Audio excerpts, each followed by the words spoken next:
आइए चलते हैं आगे। आगे जो हमारी जो नेक्स्ट अवधारणा है, जैसे अभी हम पढ़ चुके हैं पहली वीडियो में आपने देखा होगा बिग बैंग सिद्धांत को। तो अब हम चलते हैं आगे। लार्ज हैड्रॉन कोलाइडर ने एक सिद्धांत दिया था, लार्ज हैड्रॉन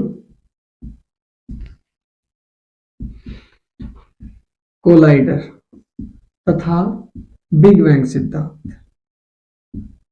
बिग बैंग सिद्धांत,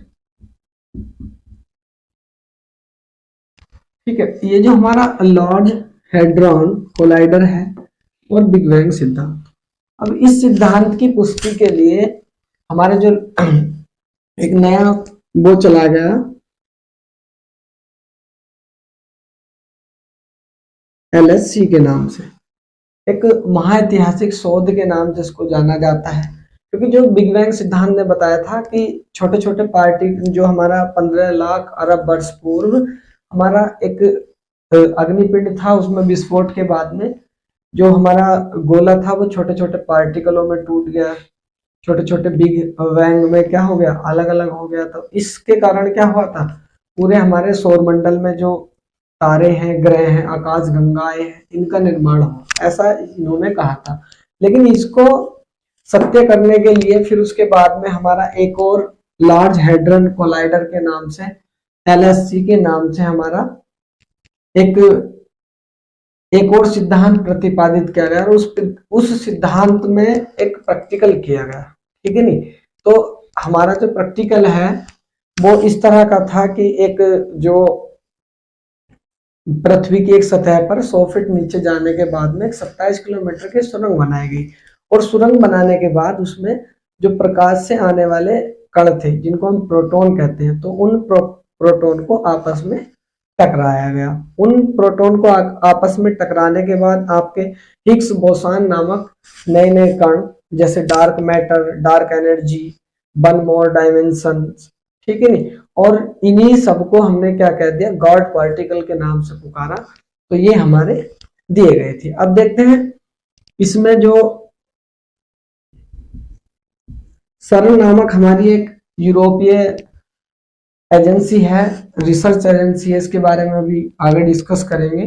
तो इसने इसको शुरू किया था 30 मार्च को, 30 मार्च 2010 को।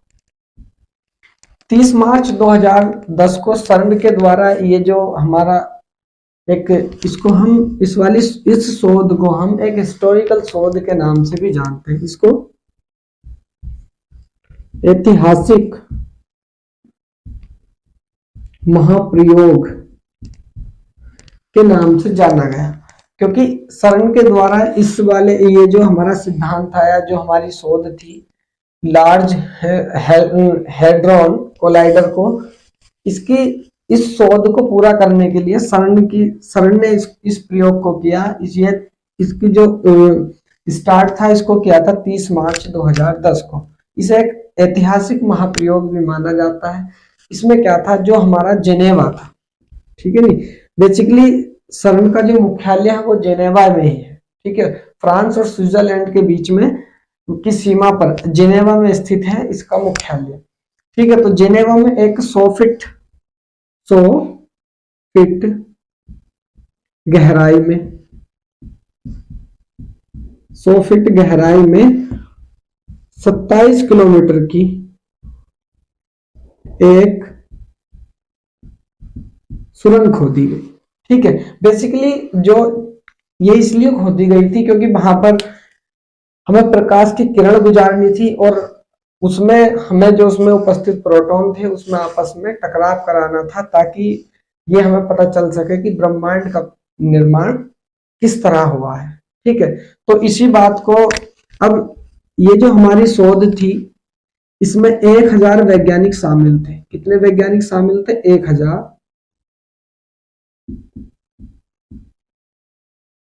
1000 वैज्ञानिक शामिल थे। ठीक है, 1000 वैज्ञानिकों ने मिलकर इस महाऐतिहासिक शोध को किया, ठीक है नहीं। तो इस शोध को करने के बाद जो हमारा जो प्रोटॉन थे, क्या थे हमारे पास, प्रोटॉन थे, प्रोटॉन, तो इनको आपस में टकराया गया, इनकी विमाओं को आपस में टकराया गया।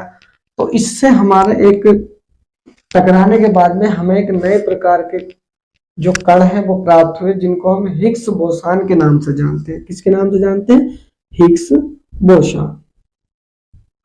हिग्स बोसोन नामक कण की उत्पत्ति हुई और इसी कण से हिग्स बोसोन नामक कण को ही माना जाता है कि इसी से हमारे डार्क मैटर, ठीक है। डार्क मैटर हमारा एक ऐसा पदार्थ है जिससे हमारा जो ब्लैक होल वाला जो हमारा तारा होता है, स्टार्स होता है, तो वो हमारा एक डार्क मैटर से ही बनता है। और डार्क मैटर के बाद में एक हमारा dark energy, one more dimension, यानी कि एक ऐसा पदार्थ जो कई दिशाओं में एक साथ गति कर सकता है, और उसी को हमारा क्या कहा गया, गॉड पार्टिकल, ठीक है, गॉड पार्टिकल, उसी को हमारा गॉड पार्टिकल का नाम दे दिया गया, ठीक है। ये बहुत ही एक महाऐतिहासिक शोध इसी वजह से हुई क्योंकि आज तक ऐसा कोई प्रयोग ना तो हुआ है अभी तक और ना उससे पहले हुआ था, जब से ये हमारी शोध हुई थी, ठीक है। तो इस तरह से हमारे जो प्रोटॉन थे, जब इनको आपस में टकराया गया, जो प्रकाश से आने वाले प्रोटॉन थे उनको जब आपस में टकराया गया, तो एक प्रकार के नए कणों को हमें देखने को मिला, जिनका हमारा नाम रखा हिग्स बोसॉन, ठीक है। क्योंकि इनके जो मुख्य वैज्ञानिकों में से एक थे वो हिग्स बोसॉन ही थे आपके, उन्हीं के नाम पर ये इन गॉड पार्टिकल्स को रखा गया है। जो हमारी डार्क मैटर है या डार्क एनर्जी, एक ऐसी एनर्जी जो बहुत ही ज्यादा क्या होती है, सघन होती है, ठीक है। और एक ऐसा मैटर जो जिसके जो अणु है बहुत ज्यादा डेंसिटी में हो, बहुत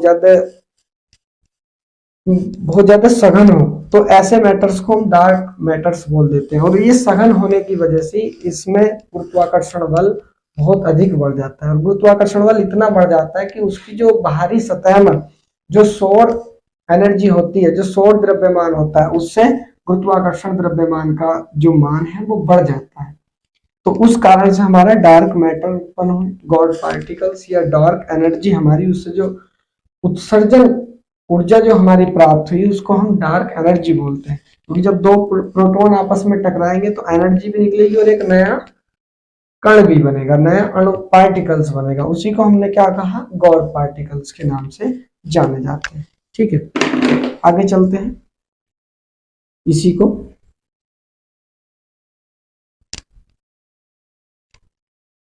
ठीक है। आगे जब चलते हैं तो ये हमारा जो हिग्स बोसॉन नामक हमारा जो कण था, ठीक है नहीं, तो ये हमारा हमें अभी तो प्राप्त हो गया था, जिन्हें हमने क्या बोल दिया, गॉड पार्टिकल्स। लेकिन एक लियोन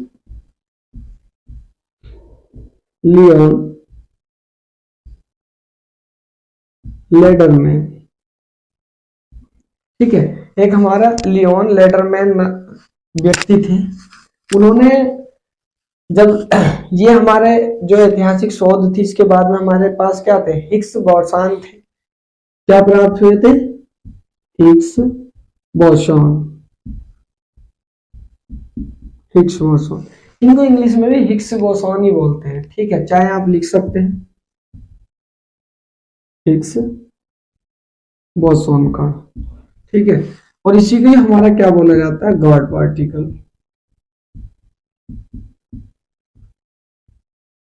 इसी को हमारा बोला जाता है गॉड पार्टिकल। तो ये जो हमारे पास जो कण थे, ठीक है नहीं, ये हमारे जो लियोन लेंडरमैन है, ये हमारे ब्रिटिश वैज्ञानिक थे, ब्रिटिश वैज्ञानिक थे, ठीक है। इन्होंने इस खोज को, ठीक है, 1964 में किया था, 1964 ईस्वी में, ठीक है। ये जो हमारे गॉड पार्टिकल्स थे, तो इनके द्वारा जब आगे इसको मतलब शुरू किया गया, तो जैसे इन्होंने ये जो पाया, अब इन्होंने एक नया सिद्धांत को, यानी कि जो गॉड पार्टिकल्स की जो थ्योरी थी उसको समझाने के लिए इसको आगे बढ़ाया, इस रिसर्च को आगे बढ़ाया, जो ब्रिटिश के वैज्ञानिक थे हमारे, ठीक है। अब इन्होंने जब आगे बढ़ाया इन्होंने आगे इस वजह से बढ़ाया ताकि जो हमारी कॉस्मोलॉजी है,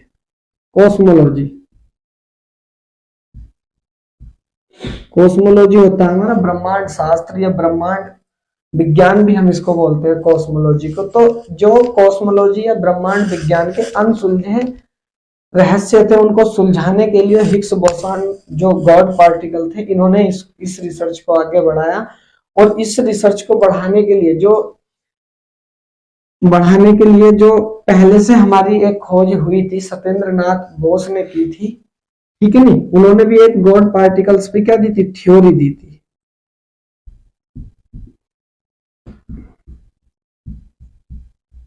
सत्येंद्र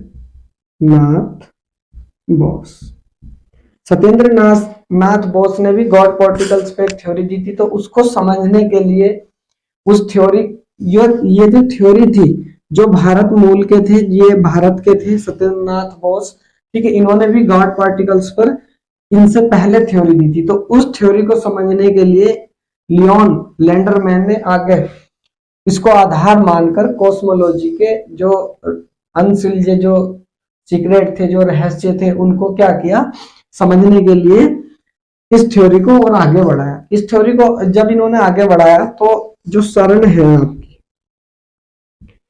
शरण, ठीक है, जो शरण है उसने इसे, ये जो आपका HCl था, सॉरी LSC था, ठीक है, तो इसको 4 जुलाई 2012 को,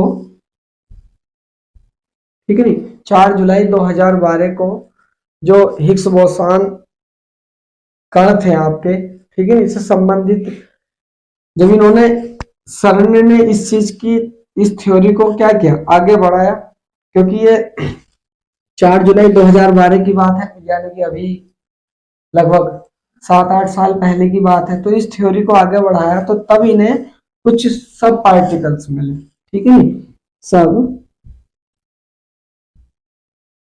पार्टिकल्स मिले, या इनको हम सब एनाटॉमिक पार्टिकल्स भी बोल देते हैं, ठीक है, कुछ सब एनाटॉमिक पार्टिकल्स मिले। और उन पार्टिकल्स को मिलने के बाद में हमें पता चल पाया कि किस प्रकार से ब्रह्मांड का निर्माण हुआ था। उसमें जो वास्तविकता में एक कण था, उस कण के टूटने के बाद ही हमारा ये जब टूटा तो इससे एनर्जी प्राप्त हुई। एनर्जी मिलने के बाद ये जो एनर्जी थी, और इसी से हमारा डार्क मैटर प्राप्त हुआ, क्योंकि जब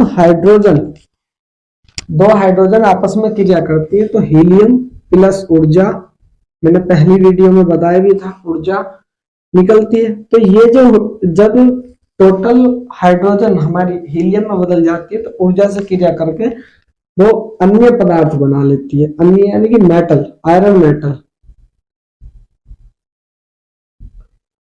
मेटल वाले पदार्थ बना लेती है। तो इसी से हमारे सब पार्टिकल्स या सब एनाटॉमिक पार्टिकल्स हमें प्राप्त हुए, ठीक है। तो ये जो हमारा LSC था, ठीक है, जो हमारा एक महाशोध चल रही थी, तो शरण ने इसको ऑफ कर दिया, इसको क्लोज्ड कर दिया था, इसको क्लोज्ड कर दिया था आपका 14 जुलाई को तो ये खोज हुई थी, लेकिन 14 फरवरी 2013 को इस पे क्या लगा दी थी, रोक लगा दी थी। और फिर उसके बाद में दोबारा से इसको रीओपन किया गया, इसको रीओपन कर दिया गया था जून 2015 में, ठीक है, जून 2015 में इस खोज को दोबारा से क्या कर दिया गया था, रीओपन कर दिया गया था, ठीक है। तो इस तरह से हमारा जो ब्रह्मांड था उसका जो विस्तार हुआ, किस प्रकार से उसका विस्तार हुआ। अब आगे चलते हैं, किस प्रकार से हमारे जो तारे होते हैं, स्टार्स होते हैं, ये कैसे टूटते हैं, उनकी क्या स्ट्रक्चर है, उनका वर्गीकरण क्या है, क्लासिफिकेशन हम उनका कैसे करेंगे, ठीक है। आगे चलते हैं, बने रहिए हमारी सीरीज से। टोटल स्टडी हम बिल्कुल बारीकी के साथ कराएंगे, इससे बहुत ही जितने भी लगभग प्रश्न आपके कवर होने वाले हैं वो यहीं से आपके कवर हो जाएंगे। और आप चाहते हैं तो साथ में नोट्स बनाकर चल सकते हैं, या स्क्रीनशॉट आप ले सकते हैं वीडियो को रोकने के बाद। ठीक है, अब हम जिक्र करते हैं कुछ जो अभी सर्न का यूज हुआ था। ठीक है नहीं, जो सर्न हमारी एक एजेंसी थी। ठीक, देखते हैं। फिर आती है हमारी एक नासा, सभी बहुत अच्छे से जानते होंगे इसको। ठीक है, नासा हमारी क्या है, national aeronautics and space administration. इसकी नासा की जो फुल फॉर्म है national aeronautics and space administration, इसकी फुल फॉर्म है। ठीक है, नासा की जो स्थापना है वो 1958 को की गई थी। 1958 को की गई थी, 1958 ईस्वी को की गई थी। इसका जो मुख्यालय है, ठीक है, वो आपका वाशिंगटन डीसी में है। Washington DC, Washington DC. ठीक है, आप इंग्लिश में भी लिख सकते हैं, इंग्लिश में ही वाशिंगटन डीसी होगा और हिंदी में भी वाशिंगटन डीसी ही होगा। ठीक है, आगे चलते हैं। अब ये हमारी क्या है, यूएसए की एक अंतरिक्ष एजेंसी है। ठीक है, अंतरिक्ष एजेंसी, ये हमारी यूएसए की एक अंतरिक्ष एजेंसी है जो हमारी नासा है। इसकी फुल फॉर्म हमने बताई थी, national aeronautics and space administration. ठीक है, और इसका हमारा जो कार्य है वो यही है कि किस प्रकार से कोई भी हमारी रिसर्च होती है, जो उपग्रह छोड़े जाते हैं या किसी भी ग्रह की खोज, उपग्रह की खोज, आकाशगंगा की खोज। ठीक है, यानी कि जो हमारे इसको हम जो हमारा जो खगोलीय भौतिकी होता है या खगोलीय विज्ञान होता है, खगोल शास्त्र भी हम उसको बोल देते हैं, उनकी रिसर्च करने के लिए ही हमारी एजेंसी है। ऐसी हमारी एक एजेंसी है, इसको आप जान गए होंगे, इसका मुख्यालय वाशिंगटन डीसी में है, यूएसए की अंतरिक्ष एजेंसी है। इसकी स्थापना 1958 ईस्वी को की गई थी। और नासा की full form national aeronautics and space administration के नाम से इसको जाना जाता है। ठीक है, आगे चलते हैं हम सर्न। ठीक है नहीं, आगे चलते हैं सर्न। ठीक है, सर्न की अगर जो हम फुल फॉर्म की बात करें तो European organization for nuclear research. इसकी जो फुल फॉर्म है European organization for nuclear research, या यूरोपीय नाभिकीय अनुसंधान संगठन के नाम से भी जाना जाता है, यूरोपीय नाभिकीय अनुसंधान संगठन।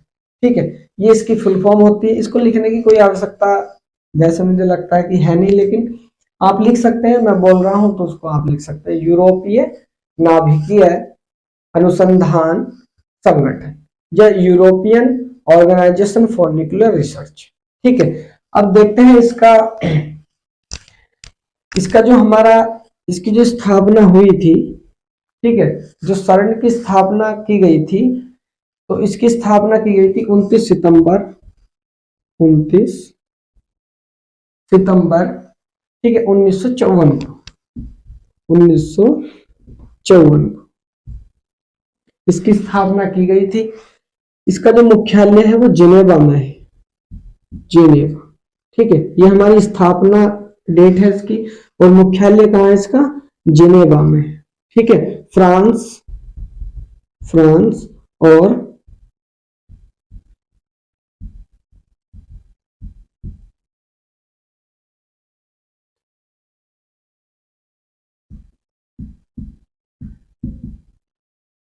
स्विट्जरलैंड।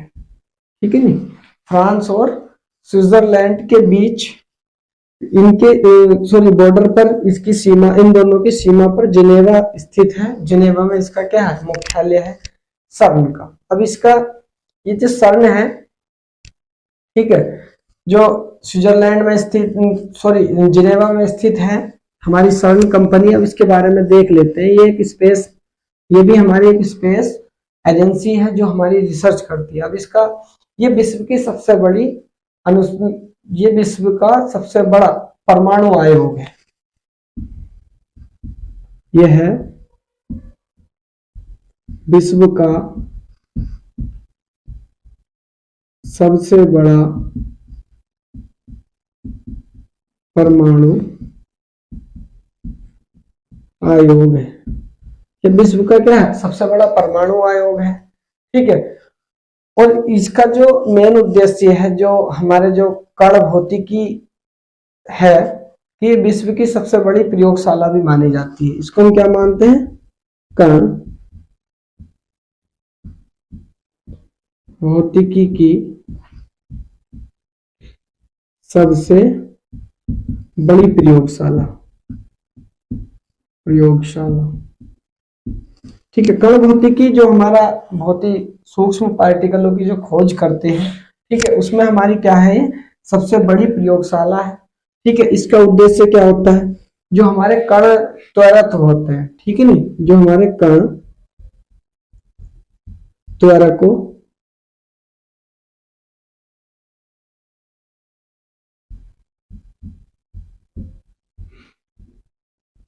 कण त्वरकों का विकास करना, कण त्वरकों का विकास, इसका उद्देश्य होता है कण त्वरकों का विकास करना या उच्च ऊर्जा भौतिकी से जो संबंधित हमारे कण हैं उनकी खोज करना।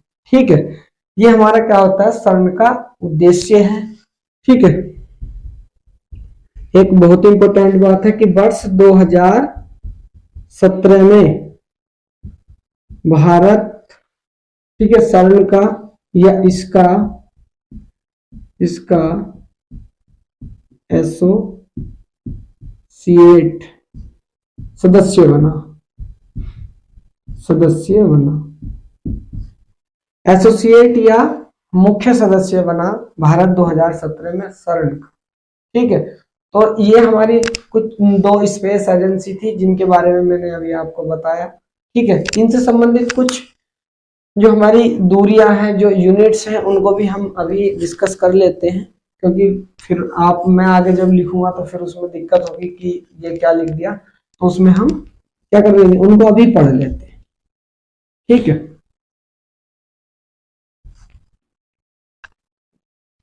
आगे हम चलते हैं। जैसे हमारा क्या है, लाइट ईयर है, लाइट ईयर या प्रकाश वर्ष होता है। ठीक है, ये तो सभी को पता है कि एक साल में प्रकाश द्वारा तय की गई दूरी को हम क्या बोल देते हैं, एक प्रकाश वर्ष बोल देते हैं। ठीक है, इसमें देख लेंगे ये यूनिट कैसे करती है। ठीक है, एक प्रकाश वर्ष से बाद में लिखेंगे। प्रकाश की चाल 3 लाख किलोमीटर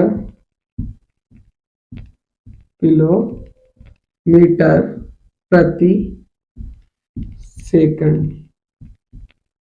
ठीक है, प्रकाश की जो चाल होती है 3 लाख किलोमीटर प्रति सेकंड होती है। ठीक है, और एक लाइट ईयर या एक प्रकाश वर्ष बराबर हमारा होता है 9.46 गुणा 10 की पावर 12 किलोमीटर। ठीक है, कितना होता है, 9.46 गुणा 10 की पावर 12 किलोमीटर। ठीक है, एक प्रकाश वर्ष में इतनी दूरी प्रकाश चलता है। ठीक है, अब देखो इसमें कुछ जो सूर्य से, जो हमारा सूर्य है, सूर्य से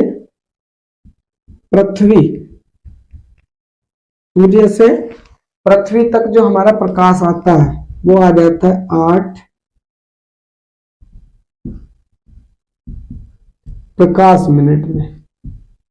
ठीक है, मिनट की अगर जो हम प्रकाश मिनट की बात करेंगे तो 8 में आ जाता है, अगर जो हम नॉर्मल अपने बॉस टाइम की अगर जो बात करेंगे तो हमारा आ जाता है 8 मिनट 16 सेकंड में। ठीक है, 8 मिनट 16 सेकंड में सूर्य का प्रकाश पृथ्वी तक पहुंच जाता है। ठीक है, और इसकी हमारी जो सबसे बड़ी इकाई है या सबसे बड़ी जो दूरी का मात्रक होता है, प्रकाश वर्ष से हमारी दूरी मापी जाती है, ये दूरी का मात्रक है। ठीक है, आगे चलते हैं। एक होता है हमारा पारसेक। एक पारसेक बराबर 3.26, ठीक है। एक पार्ट से एक बराबर होता है 3.26 प्रकाश वर्ष, ठीक है। 3.26 प्रकाश वर्ष, ठीक है। एक पार्सेक दूरी का सबसे बड़ा मात्रक माना जाता है, ठीक है। ये हमारे कुछ पॉइंट थे जो प्रकाश वर्ष या लाइट से संबंधित थे, इनको हम नॉर्मली याद रखेंगे, ठीक है। आगे चलते हैं।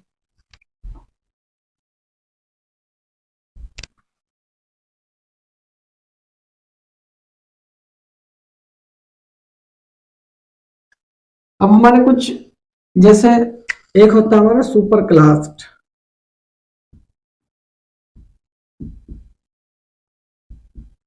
ठीक है। एक होता है हमारा सुपर क्लस्टर, ठीक है। सुपर क्लस्टर, एक होता है हमारा सुपर क्लस्टर, एक होता है हमारा क्लस्टर। ये हमारे कुछ आकाश गंगाओं के ही पॉइंट है, ठीक है, जो हमारी आकाश गंगाओं की खोज हुई है। उनमें से ये क्या है, कुछ आकाश गंगाएं हैं। एक होती है हमारी क्लस्टर, एक होती है हमारी सुपर क्लास्ट, और एक होता है हमारा क्वार्ट्स, ठीक है। अब इनको हम देख लेंगे। जो सुपर क्लास्ट होता है, ये क्या होता है हमारा, एक ऐसा समूह होता है आकाश गंगाओं का, एक ऐसा समूह या तारों का एक ऐसा समूह, ठीक है, जिसमें हमारी जो तारे हैं वे एक समूह में उपस्थित हो या एक श्रृंखला में उपस्थित हो, ठीक है। और गुरुत्वाकर्षण बल द्वारा क्या होती है, एक दूसरे से बंधे रहते हैं। जो हमारे मान लो छोटे छोटे पार्टिकल्स हैं, जो छोटे छोटे नहीं है, बहुत बड़े मानेंगे, ठीक है, क्योंकि एक आकाश गंगा की हम बात कर रहे हैं। तो जो हमारे पिंड है, ठीक है नी, जो हमारे क्या है पिंड है, वो आपस में जुड़े हुए हैं, ठीक है। तो आपस में एक श्रृंखला में बंधे हुए हैं गुरुत्वाकर्षण बल के कारण, या पिंडों का एक समूह है, आकाश गंगाओं का एक समूह है, तो उसको हमारा क्या बोला जाता है, सुपर क्लास्ट बोला जाता है, ठीक है। जो हमारी आकाश गंगा है मिल्की वे जो हमारी आकाश गंगा है, ठीक है, तो वो हमारा एक भाग है सुपर क्लास्ट का, ठीक है। तो हमारी जो वो है,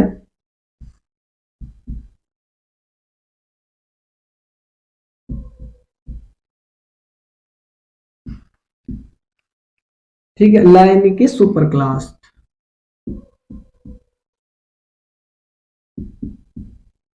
ये हमारा एक लाइनिकी सुपर क्लास्ट, या लाइनिकी सुपर क्लास्ट का हमारा क्या है, एक भाग है, जो क्या है मिल्की वे है। यानी कि सबसे पहले क्या होता है, सुपर क्लास्ट होता है, इसमें बहुत सारी आकाश गंगाएं गुरुत्वाकर्षण बल के कारण श्रृंखला में या समूह में बंधी रहती है, ठीक है। इसी का एक छोटा सुपर क्लास्ट है, एक क्लास्ट है, ठीक है, लाइनिकी सुपर क्लास्ट। उसी का एक भाग है मिल्की वे, जिसे हम दूध मेखला के नाम से जानते हैं, जिसमें हम निवास करते हैं, अर्थात हमारी पृथ्वी जिसमें पाए जाते हैं, जिसमें हमारा सौर मंडल पाया जाता है, और जो हमसे संबंधित ग्रह पाए जाते हैं वे भी हमारे मिल्की वे में पाए जाते हैं। जो हमने पहली वीडियो में डिस्कस किया था, अभी जो हमने पहली सीरीज अपलोड की है, उस सीरीज में आपने देखा होगा कि मिल्की वे, देवयानी, निहारिका, हमने 3 आकाश गंगाओं का हमने जिक्र किया था। तो ये उसी का इस तरह से होता है, उसी का छोटा पार्ट्स होता है हमारा सुपर क्लास्ट बोल देते हैं इसको, लेकिन लाइनिकी सुपर क्लास्ट उसका नाम है, और उसी से हमारी क्या निकलती है, मिल्की वे निकलती है, दूध मेखला, जिसमें हम निवास करते हैं, ठीक है। इसी का पार्ट्स होता है हमारा क्लास्टर, ठीक है नी। क्लास्टर क्या होता है, ये अर्ध ताराव्रत होता है, ये अर्ध ताराव्रत होता है जो क्लास्टर होता है, ठीक है नी। और ये जो हमारा, इसकी जो हमारी दूरी पाई जाती है, जो सौर मंडल से इसकी जो दूरी पाई जाती है, ठीक है नी, वो हमारी पाई जाती है 4 से 10 प्रकाश वर्ष। जो हमारा क्लस्टर है उसकी दूरी पाई जाती है 4 से 10 प्रकाश वर्ष, मिलियन प्रकाश वर्ष, ठीक है नी, 10 अरब प्रकाश वर्ष, ठीक है नी, क्योंकि 10 अरब में 1 मिलियन होता है, ठीक है। तो मिलियन में भी पाई जाती है, दूरी को आप किसी में ही माप सकते हैं, मिलियन में माप लो, करोड़ में माप लो, अरब में माप लो, ठीक है। लेकिन जो अरब में 4 से 10 अरब प्रकाश वर्ष हमारी पाई जाती है क्लास्टर की जो दूरी है, ठीक है ना। ये हमारा ये जो क्लास्टर होते हैं प्रकाश उत्सर्जित करते हैं, क्या करते हैं,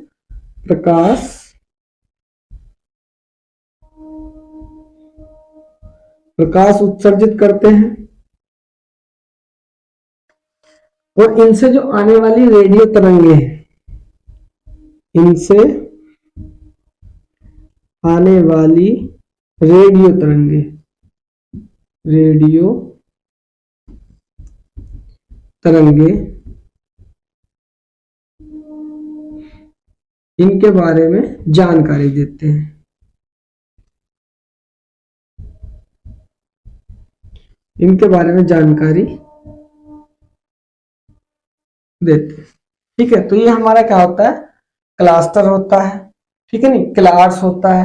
ये हमारे सेम है, क्लास्टर और क्लार्स क्या सेम है, ठीक है। लेकिन क्लास्टर एक सुपर क्लास्टर का भाग होता है, लेकिन इसी का हमारा छोटा भाग क्या कहलाता है, क्लासर्स कहलाता है। और ये बिल्कुल सेम इन्हीं नियमों द्वारा या इसके जो पिंड होते हैं वे गुरुत्वाकर्षण बल के द्वारा बंधे रहते हैं, ठीक है। इस तरह से हमारे क्या होते हैं, पाए जाते हैं, ठीक। आगे चलते हैं हम।